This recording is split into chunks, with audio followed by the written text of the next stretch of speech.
didn't see you there. I was busy on my phone. These little things we're gonna talk about. Being glued to your phone is a pretty common occurrence nowadays, but did you know that kids 8 to 18 spent a staggering amount of time on their phones? According to 2016 data by the CDC, the average daily screen time for kids is 6 hours for kids 8 to 10, 9 hours for kids 11 to 14, and 7.5 hours for kids 15 to 18. But what does all this impact have on our youth? Let's explore this a little further. You may have heard that Virginia's government is aiming to reduce in-school phone use among students. Final guidance on this executive order is expected in September 2024, with implementation beginning in January 2025. If you're around my age, you may remember having a BlackBerry phone, a brick phone, or even the iconic Verizon Razr flip phone. These phones were mainly used to make calls, like asking your parent to pick you up from practice or calling your grandma. They didn't have games, were barely customizable, and many of them didn't even have, gasp, internet. And most of us didn't get these devices until we were in middle school or even high school. We didn't grow up with the world in the palm of our hands. But things have drastically changed. Generation Z is the first generation to grow up with direct access to technology and social media from a very early age.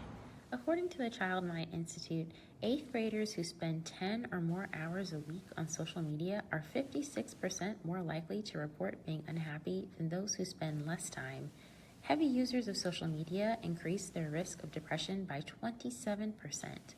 YouTube is widely viewed by teens as a positive force, but teens report Snapchat, Facebook, Twitter, and Instagram increase feelings of anxiety. And this is not just a U.S. issue. A 2023 14-country study by UNESCO, United Nations Educational, Scientific, and Cultural Organization, found that across the globe, kids' brains and their gray matter are low even when they are on screens. And here's where things get tricky.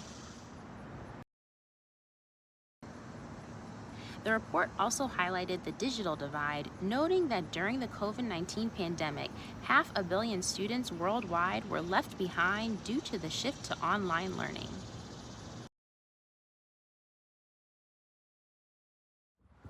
We all remember what happened in March of 2020. Schools shut down and kids were forced to learn remotely, whether or not they had access to technology.